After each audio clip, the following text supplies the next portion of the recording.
The door in the clock tower. Lila worked the night shift at the university library, a crumbling building with a clock tower that hadn't chimed in years.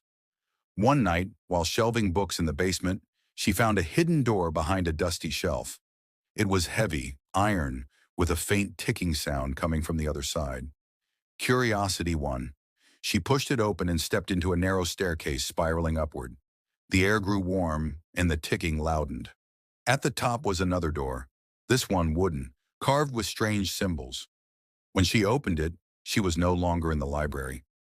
She stood in the same clock tower, but it was alive, gears grinding, the clock hands spinning wildly. Outside, the campus was different. Horse-drawn carriages rolled by, and women wore long dresses.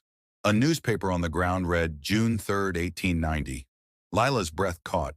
She turned to go back, but the wooden door was locked. A man appeared at the base of the tower stairs, dressed in a waistcoat, his eyes glinting like he'd been waiting. "You're early," he said, holding a key that matched the door's lock. "Or maybe late." She begged him to let her through, but he shook his head. Time wants a trade. Someone stays, someone goes. He stepped closer, and Lila bolted, shoving past him to the door. She jammed the key in, twisted, and stumbled through, just as his hand grazed her shoulder. She was back in the library basement, the iron door cold and silent. The shelf was in place, like nothing had happened.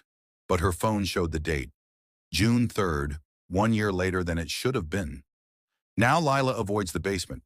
The clock tower chimes at midnight, though its gears are rusted still. And sometimes in mirrors she sees the man's reflection behind her, holding a key, whispering, "Your turn,"